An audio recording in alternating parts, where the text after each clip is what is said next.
So how can we build a psychological resilience? Like I said, being proactive, focusing on problem solving, amplifying your voices. So like I said, a lot of times people are facing that issue of we are not heard of, but how can we in this time mobilize our resources better so that we can express to people that we are here and we need to be heard and our needs need to be also met in that sense.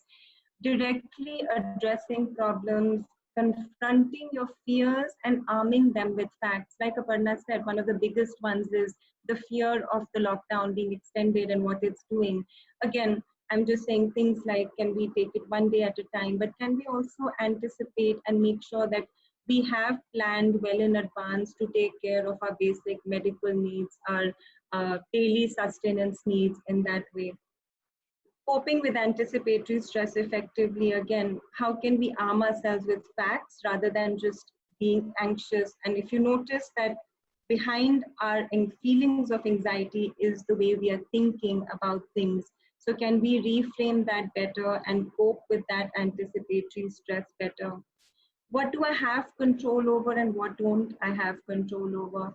So again, and the big one that I've been talking about is one of the fears that I've heard people talk about is the fear of the unknown. So while the media and all the social sites are talking about, are bombarding us with information, but there is a lack of clarity in a sense in what to expect and how to plan for. So that fear of the unknown is actually what is making people more anxious. So what can I do with all that information coming in? What is my relationship with the media? Can I reduce that? The only thing I can control is what I'm doing in the four walls of the house. So how do I manage that better? The physical distancing, the planning my day bit, all of that becomes important in that sense. Learning from experience, and what I do want people to focus on is think of how you've overcome hardships in the past. And that's one of the ways in which I want you to reflect on. You have used ways of thinking through situations, how you felt, what you did in those situations that you can learn from and say, I did overcome that. Think of the skills and the strategies that you used. On the flip side, remember the negative thoughts and perceptions and actions that actually prevented you from having a successful outcome and from growing from those hardships. So again, fall back on that experience and figure out what did I do right and where could I work on. Making your days goal-oriented, meaningful, with a vision and purpose. In these times, what I'm basically saying is, if you can't go out for physiotherapy, are there basic exercises that you can do at home?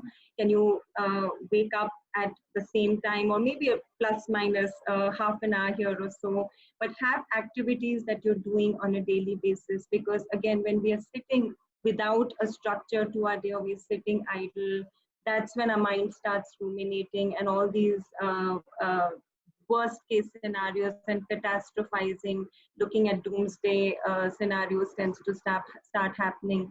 So can we engage in meaningful activities, again, which are more purposeful? Again, can't change the past, can't predict the future. So can we be hopeful and can we visualize positive outcomes again? And that, of course, doesn't mean that we don't have a plan or a strategy in place, but again, acknowledge and remember the things that used to make you hopeful, because again, these are anxiety riddled times that we are working on. Next.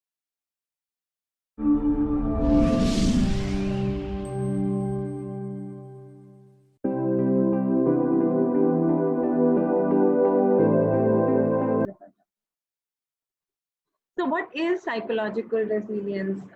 It's actually the ability to mentally or emotionally cope with the crisis and come back to equilibrium and a sense of well-being quickly. So in other words, how can I bounce back faster after an adversity or a stressor? What it helps is it draws on your inner strength. And we'll talk about more, and it's not a personality trait, but it's honestly an attitude or a way of thinking that you can learn, and in a way it reflects in your behavior. And we'll talk about the dimensions, but garnering appropriate strategies, being proactive, and getting that support to accomplish your goals.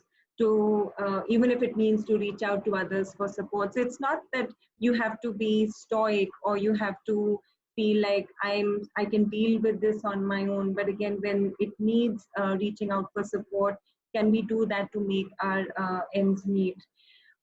Resilient people are self-efficacious, and what I mean by that is that perception that we have the ability or the belief to deal with situations in an effective way. So to problem solve and to be effective in combating those issues and stressors that are facing.